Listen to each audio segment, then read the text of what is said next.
Hi, I'm Leslie Helpert, and the following is part of a series called The Mechanics of Self-Trust.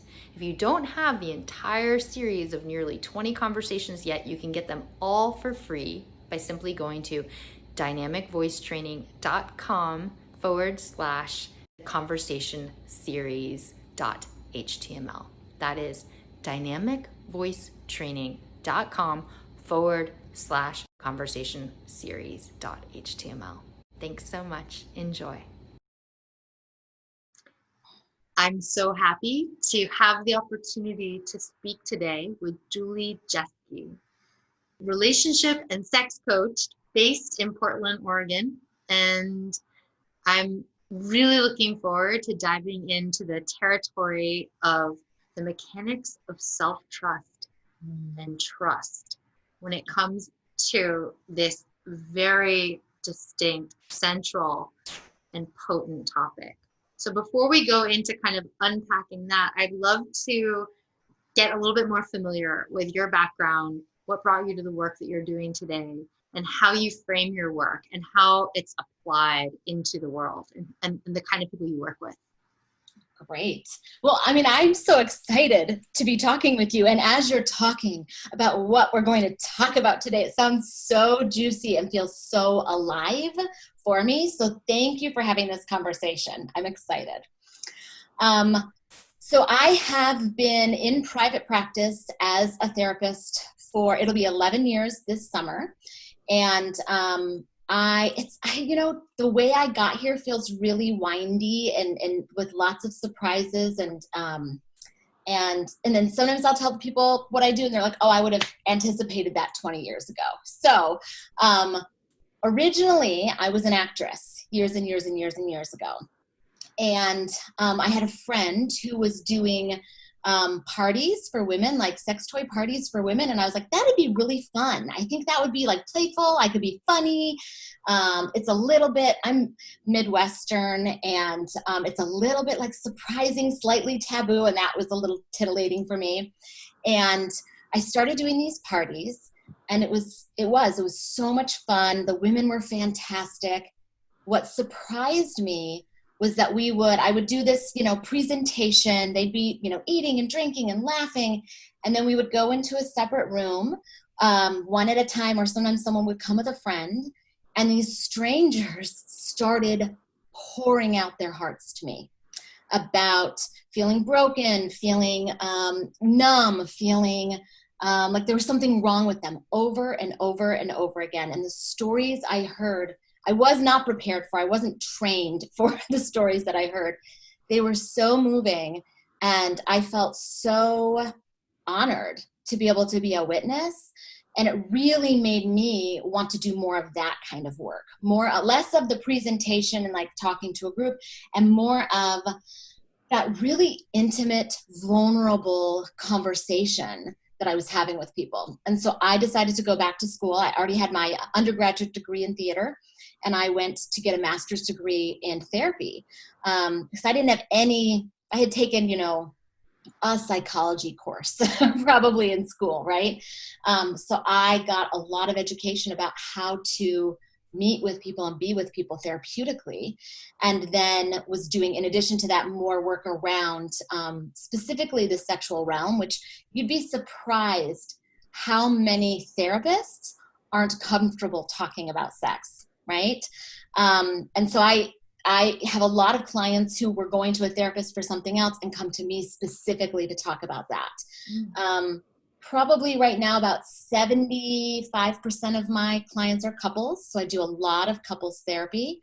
And probably about 90% of the clients I work with do want to talk mostly about some form of intimacy, relationship, or sexuality. So it's not always sex. Sometimes it's conflict or communication. It's not always sexual intimacy. It's emotional intimacy. It's physical intimacy. But a lot of it is stuff that most of us don't get training around, right? Most of us don't have great models for. So a lot of my work is not just therapy, it's education as well. Sometimes it's more coaching, which tends to be more directive, right? I give a lot of homework. I give a lot of things for people to practice, because what we often don't realize is that intimacy and relationality, they're skills. We just think like, kind of like, you find someone, you think they're cute, you like come together and then it all unfolds, right? And there's so much that comes up within us and within a relationship when we're connecting with another person. So it's really, for me, it's really dynamic, mostly exciting, sometimes really intense, sometimes heavy, right? Mostly like fun and playful work that I feel really grateful that I get to do.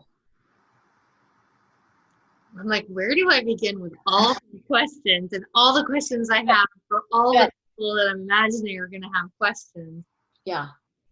So I'm going to go to the heart of the theme of this conversation series, which I'm loving that I'm getting to speak about self-trust in the realm of how we make our lives as innovators, entrepreneurs, how we feel into understanding the sensation, the somatics of trust with body workers, self-trust in diet and lifestyle, self-trust and inclusivity and system design, self-trust in the future of our economy, self-trust in the feminine principle inherent in all things that's uprising, and self-trust and the unknown, self-trust in how we understand reality and how we honor and validate our own reality.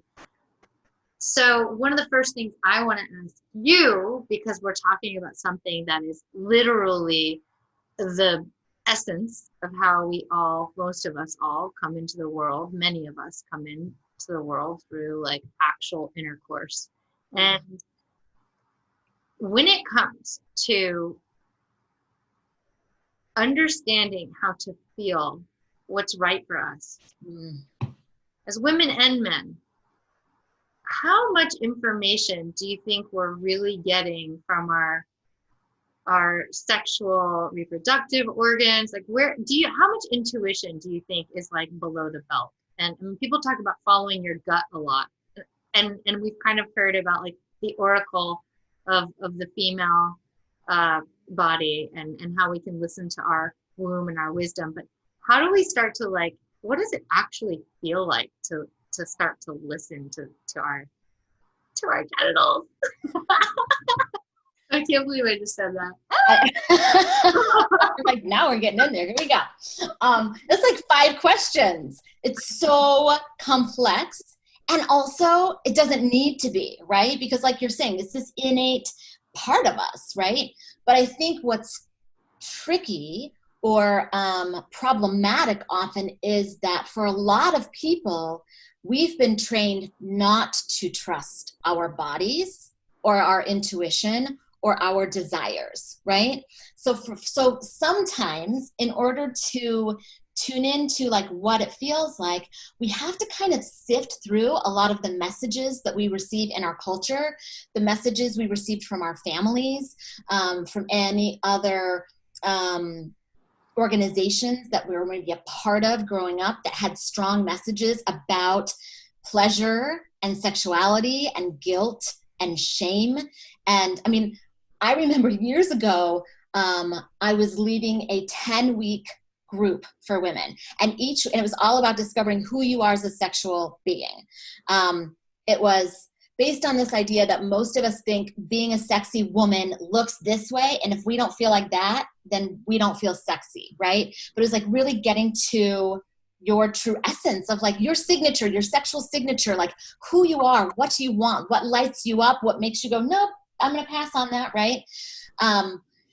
And one of the weeks was pleasure, which pleasure is like my core value. Pleasure, like so much. And often when I say that, people judge it. People think it's frivolous. People think it's silly that I can't be a serious, like the people who know me, like I'm a super responsible like person who lives a life through the filter of pleasure, right? They both coexist.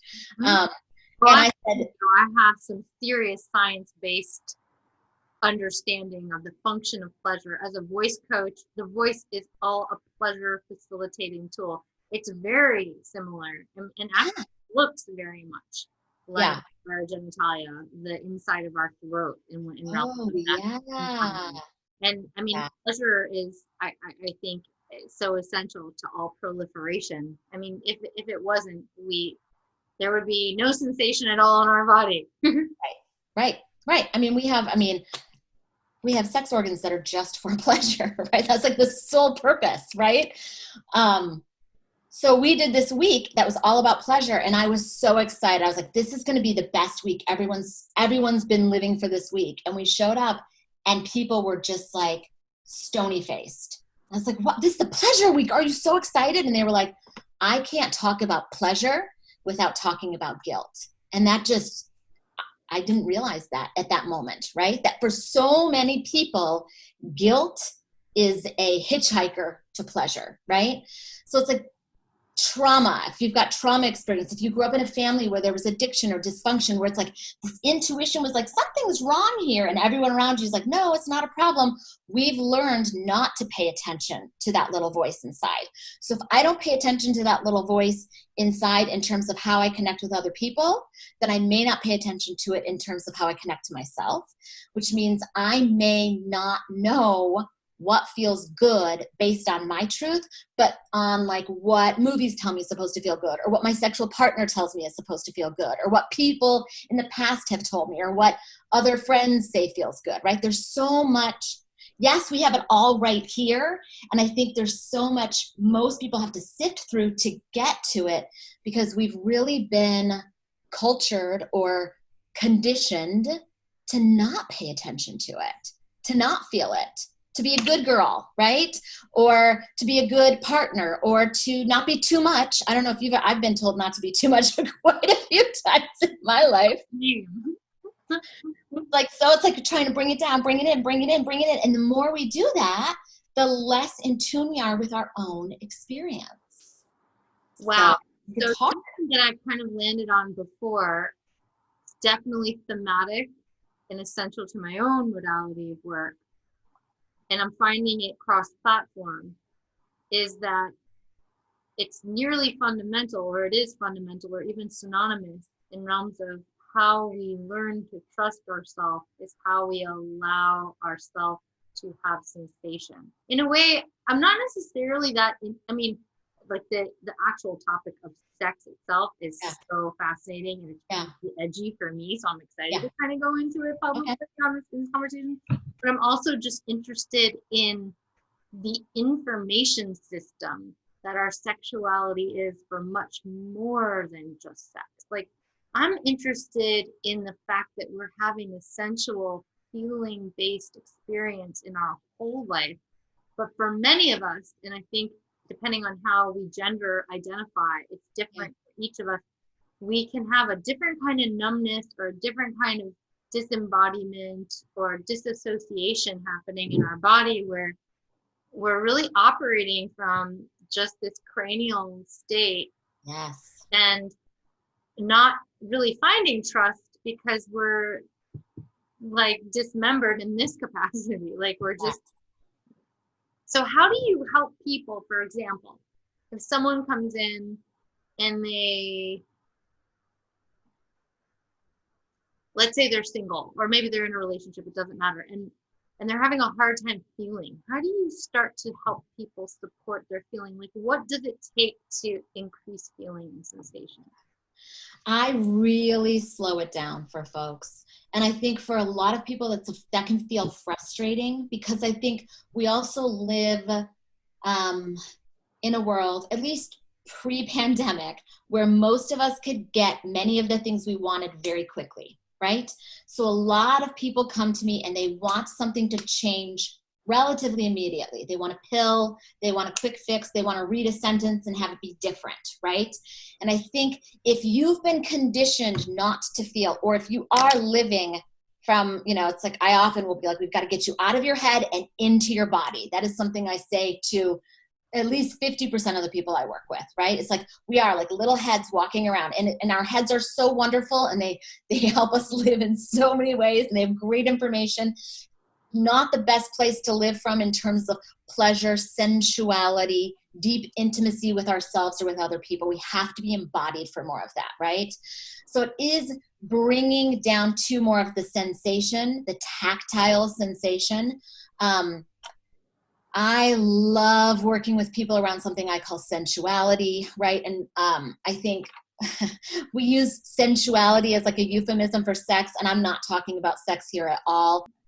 Sex can be sensual. I mean, like, that's great, right? And sensuality can feel sexy sometimes, and they can be totally separate and like have nothing to do with like arousal systems or anything, but it does get you more in your body. So I ask people to pay attention to what they're seeing, smelling, hearing, tasting, touching, right, throughout their day.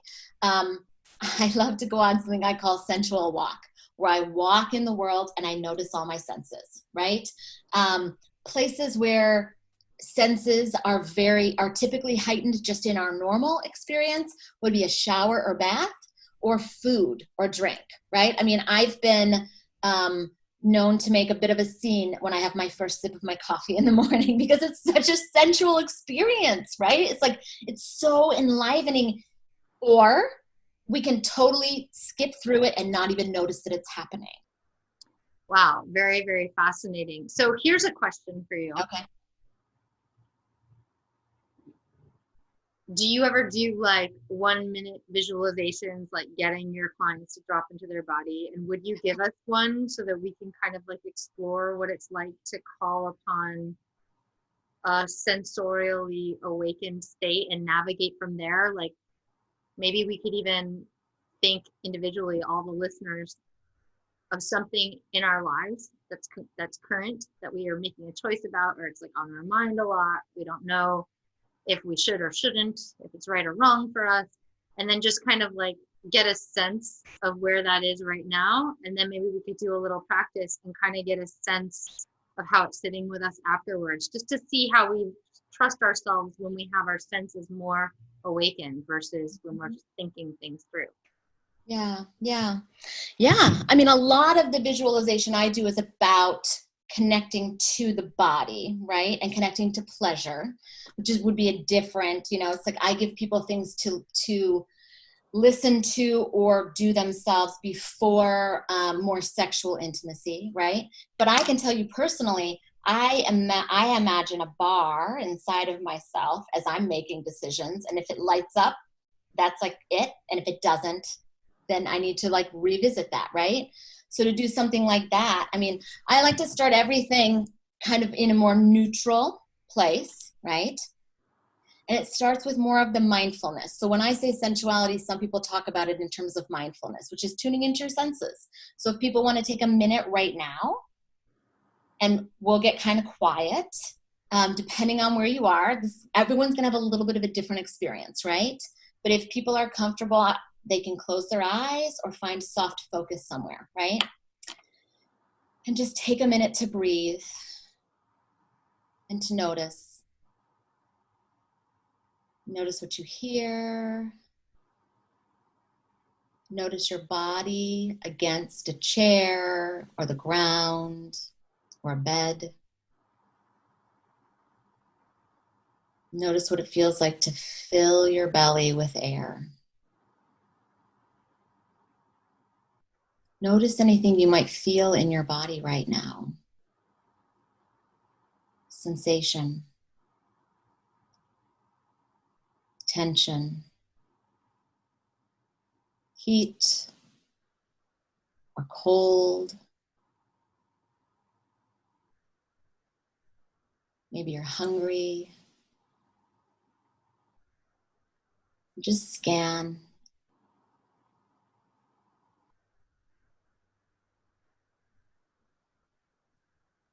And if you're wanting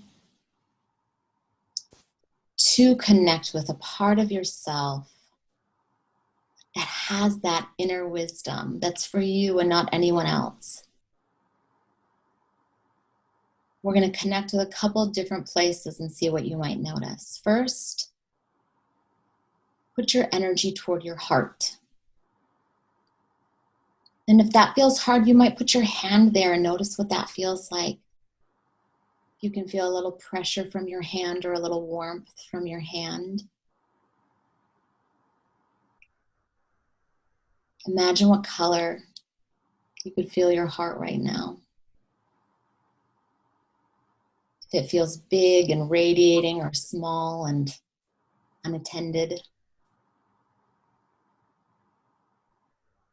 And if you think about that part of your life you're wanting a little insight around, think about that in your brain and notice what you feel in your heart as you weigh different possibilities.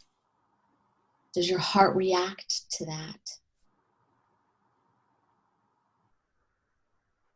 Does it change?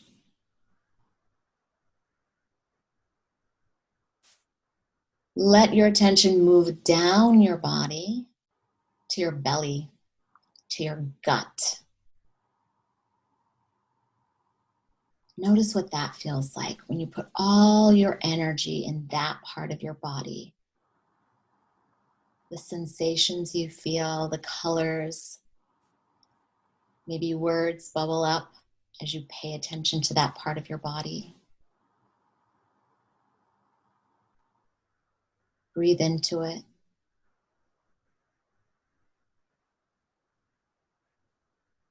Do the same thing with that question you're asking, that decision you're making, that part of your existence you're trying to sift through. Let that live in this part of your body right now. And notice what you feel. Notice what comes up for you.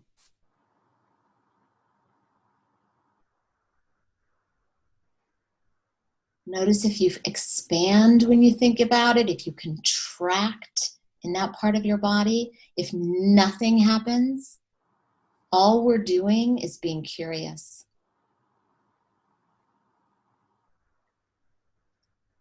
And you're going to check in with one other part of your body. You're going to travel down a little bit lower and put all your energy into your pelvic bowl. This may be the first time you've put your energy in this part of your body. This may be a place you put your energy all the time. Just notice what lives there right now. Imagine a color or a texture. Maybe it's full of light, full of gold and honey. Maybe it's dry and brittle and doesn't feel much energy there. There's no right or wrong. You're just paying attention.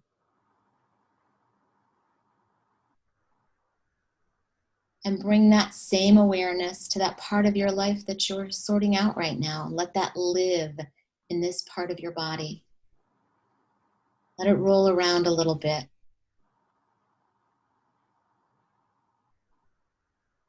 See what comes up for you. You may notice the same sensations in all three parts of your body. You may notice wildly different. You may have a hard time connecting to parts. All of its information, all of its information. And you're going to take a couple more deep breaths. Do just a brief scan of your body, because we are more than hearts and bellies and pelvises walking around in the world. And reconnect all those pieces. And another inhale and exhale. And then when you're ready, you're going to bring your attention back to us.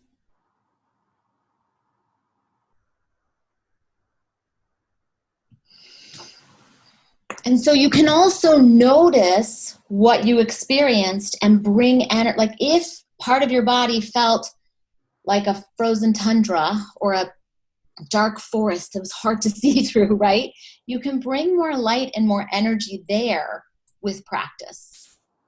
Different form of connection too, right? It's like, it's one thing to just show up and be with another person. It's another to like be fully embodied with another person, right? Yeah. And intimacy too, to let them experience who you truly are, not some performative version of who you think you're supposed to be. And I'm really curious to know, when it comes to this like real invocation of pleasure for the woman especially, like how often do you see couples come in where the woman's not really been able to come to voice and talk about like how slow she needs to really go, or how deep she really needs to have it, or how much more liberty she needs to feel she has to say what she wants. You know, how often do you see that? It's almost all the time, right? Yeah. Like now I have some good, strong girlfriends who love men, and I have learned through them even all the more to really believe and love. And I know some amazing, amazing men. And I don't think it's like all on men. There's like such a giant connection between braving to communicate what our needs are, verbally or even with gestures, and this whole compliance. Do we allow this to happen? How fast is this going? Yeah. And so what do you tell, let's say a man wants to help support a woman's pleasure for real? More than just like learning from his bros, like how to give good fellatio or whatever.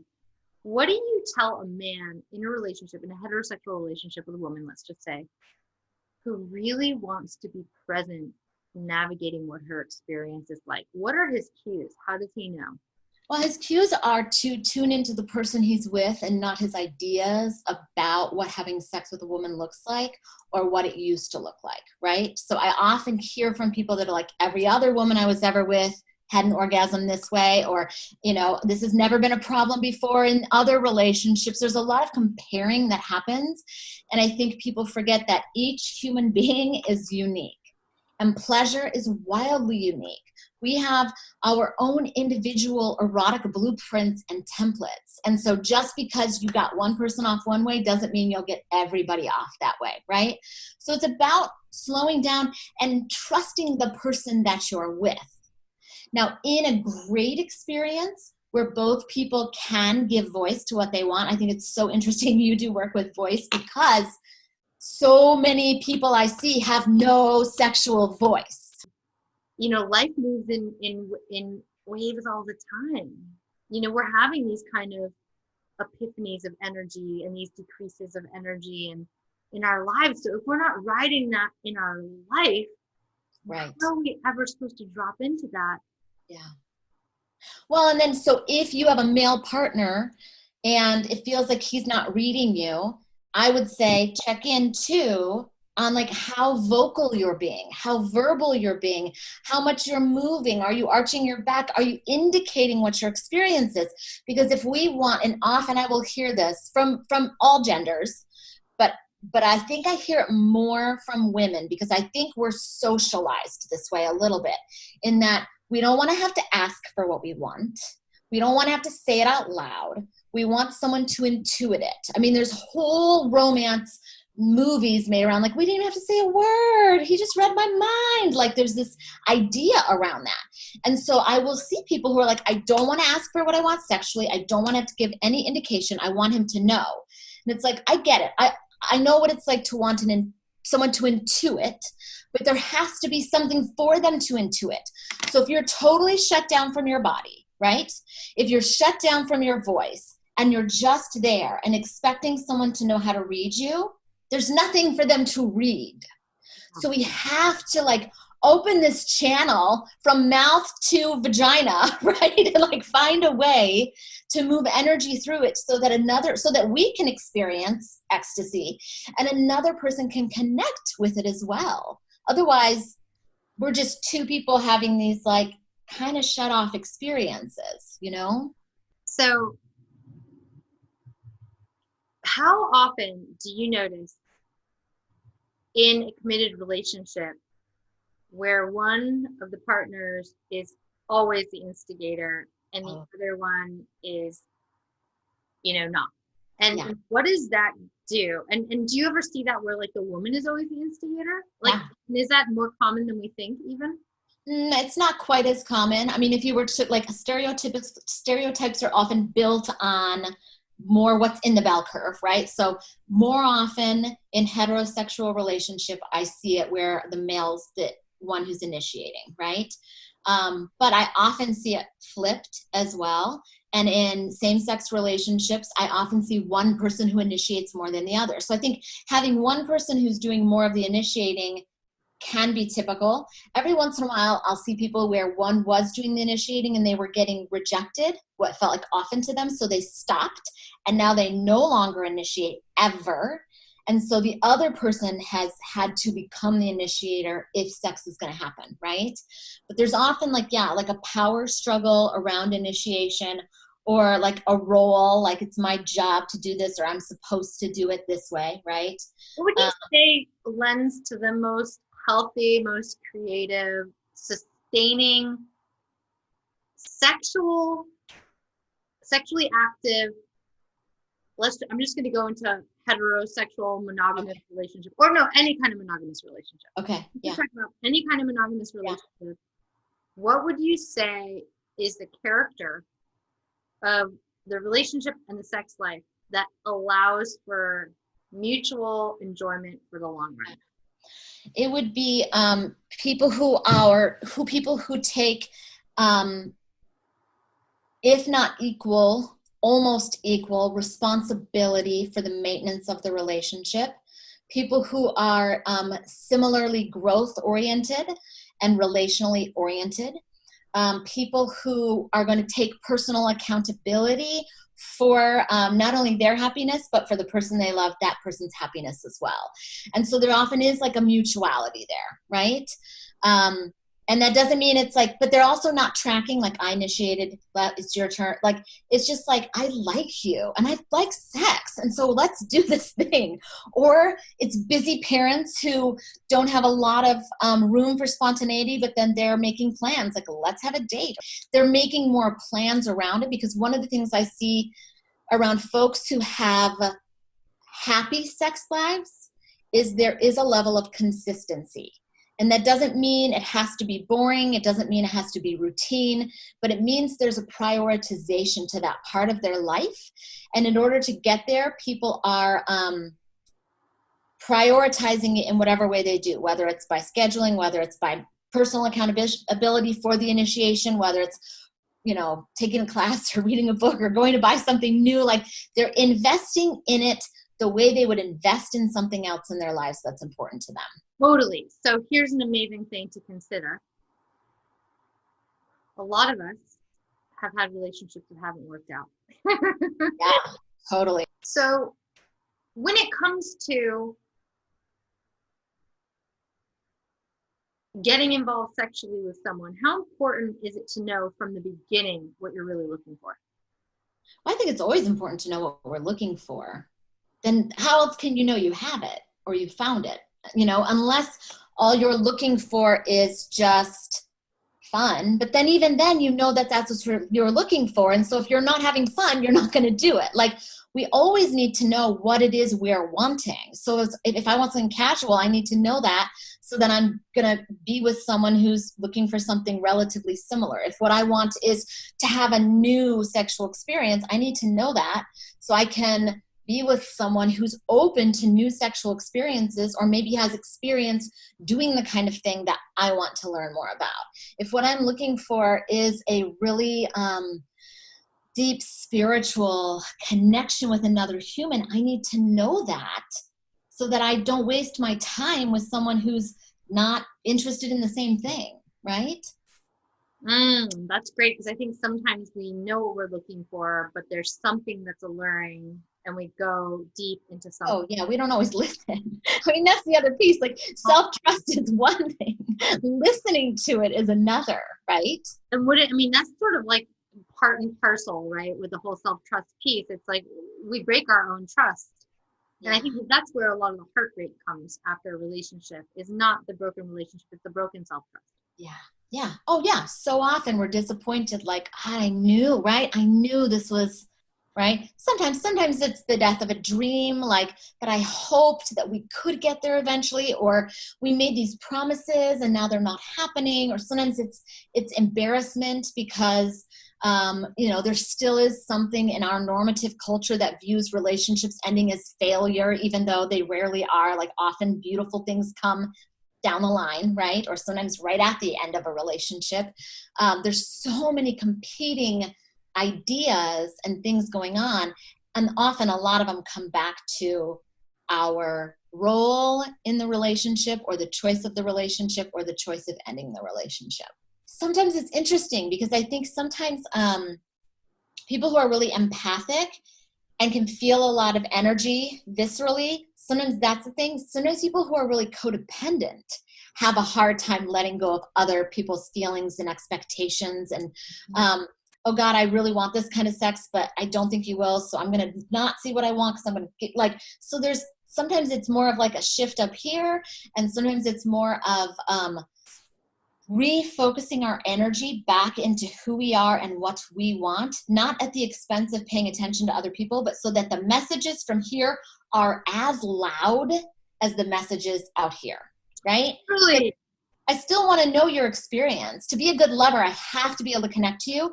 But, you know, to really enjoy sex, you have to have a level of selfishness, which is always shocking to people when I say that. And I don't mean it in a crappy way. I don't mean it in a ignoring the other person kind of way. I mean, you have to believe your experience is important in order to get off.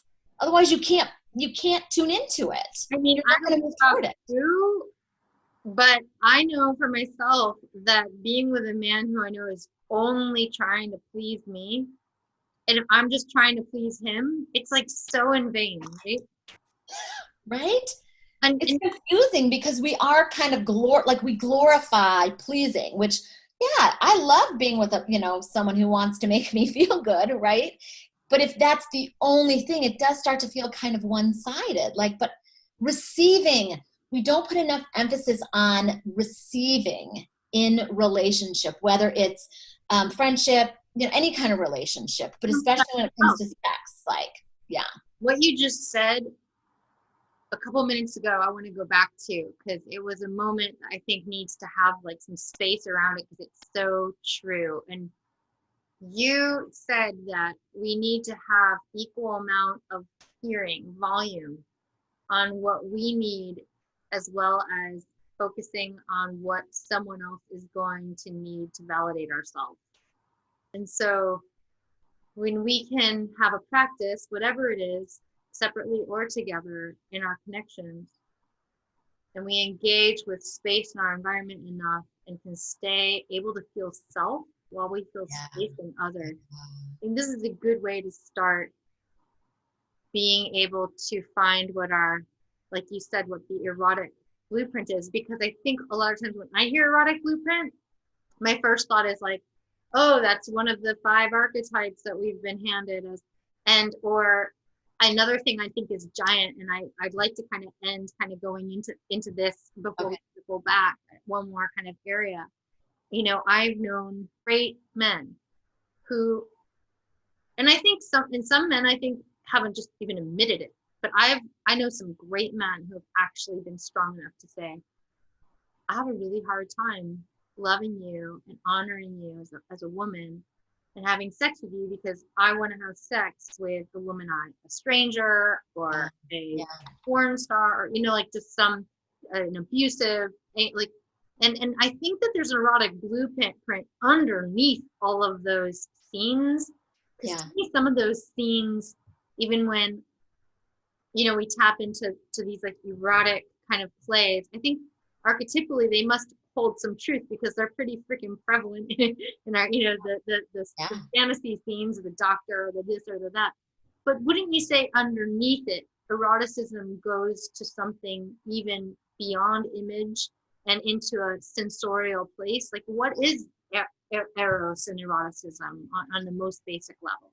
Yeah, I mean, we need a 5-hour conversation about all of this. So much, and it's so good. I mean, it's like a life force. It's it's not just about sex. It's the things that, it's libido is a sense of what makes us feel alive, right? What lights you up, what excites you, all of these different things. In terms of and we need a bigger conversation about erotic template, erotic blueprint as well. Some of it is kind of sewn in by culture, right? The images that we think are supposed to be sexy, or like the place we grew up, or, like what images were around when I was growing up, because it can change with generations. It can, you see it in paintings, you see it in like the covers of magazines, right? Some of that is like filtered through normative culture, right? And then there's other things, these ideas of like role plays, or, I can't really have that primal, like, sex with someone I love and I respect. Like, some of that is less about the act and more about the energy underneath it, right? So it's about power, or it's about intimacy, and like, oh God, I don't want someone I love to really know that side of me. That's scary. That feels unsafe. I want to put it over here. Like, I love to go underneath a lot of things when people talk about it. And so sometimes it's like serving our real desire, and then sometimes our erotic images aren't really our erotic blueprint, because they're really masking what was underneath that experience that came from the outside in still. Because sometimes if we've had a lot of tumult from the outside in, and then we're going to create these experiences of anger and near death in sex, it's still from the outside in. And underneath that experience when we were little even was the desire to feel safe and connected and powerful. Yeah, go ahead. But would you say that feeling safe, connected, and powerful are, and what else are like giant staples underscoring all of sex, no matter if it's casual or whatever? Yeah. I mean, for some people, I think that for a lot of people, safety is more important than they acknowledge. And when I often will say things like, oh, you need to feel safe, they're like, well, I do. I know he's not going to hurt me. And I'm like, no, you need to feel like whatever happens is going to be okay. You could like bark like a dog or pee the bed or something you can't control is going to happen, and it's going to be okay. Otherwise, if you don't feel safe, you're constantly on some level of hypervigilance.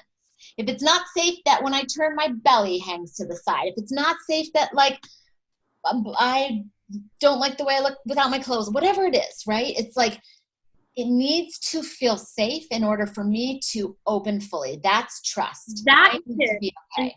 And here's another giant safety, I think, for women.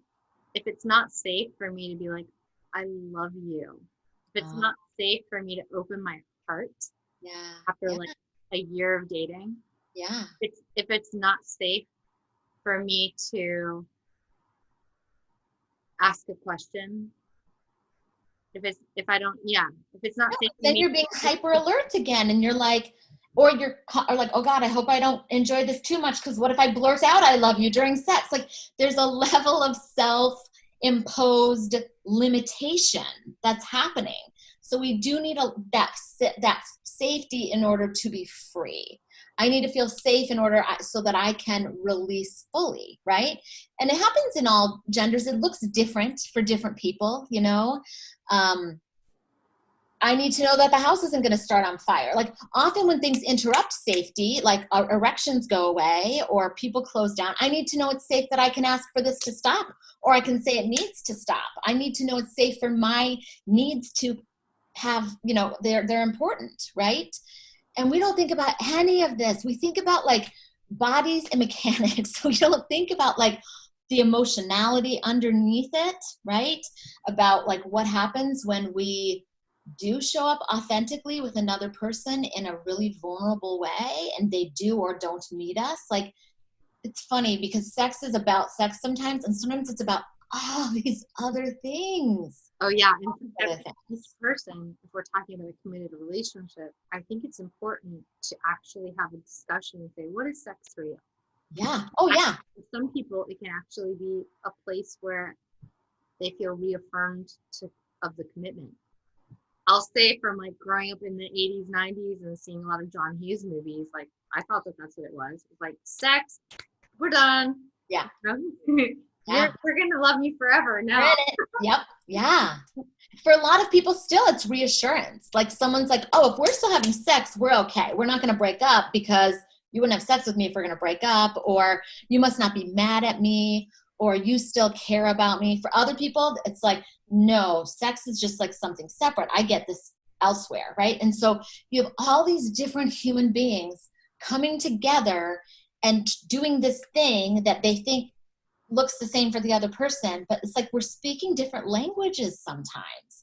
And then if I'm not speaking my language, if I'm closed down, if I'm like living from up here and not in my body, then we've got a whole other conversation happening at the same time. So if we are speaking different languages and we're coming from different places, and we now know that for so long we've interpreted that if you do this, then you know what I mean when I do this, and that's not the case, then what is a good boundary that we can note as people who are trusting and working on trusting and feeling that we need to check in with the person that we're engaging with before we move forward? I mean, I of course am a huge fan of conversation. Otherwise I wouldn't do the work I do. I want people to be checking in regularly about all sorts of things. But when it comes to sex, I want people to be talking about sex when they're not having it. And check in. Hey, I watched this video and these two ladies were talking about like self-trust and sex. Like how do you trust yourself sexually? How in tune do you feel? Like start a conversation from that, right? I read this article and ask this, what do you think about it? Start having conversations outside of sex, and then have a conversation like, what happens when I feel disconnected during sex, or what happens when you do?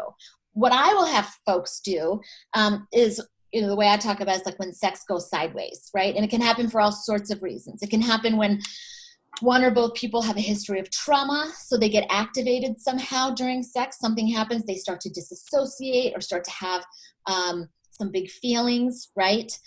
Or no feelings, like they need something to kind of help them reconnect. If arousal changes, if pain happens, if an erection gets lost, right? Like whatever's happening, or a funny sound is made and people are kind of thrown off, I have people come up with a reconnecting ritual so they can come back to each other. Because so often when those things happen, we're just like, oh, never mind, I'm going to roll over and be mad, or let's just stop, or let's push through it. That's not always a great option either, and just now really dissociate and try to keep having sex, right? But it's like, what do we want to do? Or it's moving too fast for one person or not fast enough, right? Like, what do we need so that we come back to each other? And for some of us, we may need to come back to ourselves first, right? Or we just come back to each other. And so maybe it is holding each other. Maybe this is too out there for some of my clients. Some of them, I mean, I'm in Portland, so, you know, some people love kind of like doing the hand on heart and breathing together, right? If that's too much or feels too vulnerable, lying next to each other and holding hands, kissing, you know, taking like, let's go take a shower and come back to it. Like, or let's take a 5-minute break and just like hold each other, or like close our eyes and listen to a visualization together, something to get re-embodied, reconnected, and then see what's next. And sometimes what's next will be super hot. Sometimes what's next will be, let's just go do something else and try to have sex again later today, right? But it's about being true to where you are in the moment instead of pretending or ignoring and then suffering. And then the more you push through, or the more you dissociate, or the more you don't listen to yourself, eventually you become one of the people who will have to come and work with me because you will feel averse toward sex with your partner, or you'll feel angry or resentful or totally disconnected. Or stuck in a pattern of hyper using cognitive communication. And I don't know if you see this. I see this a lot. This is a dynamic I've fallen into, where it's like I'll default to trying to explain. Yeah. You know, and when it comes down to it, we come back to like the senses and trusting. So, you know, the idea of like getting in a bath or holding hands, tactile. There's something there, some time to process, to get human with it, to get out of defense, and to just be vulnerable.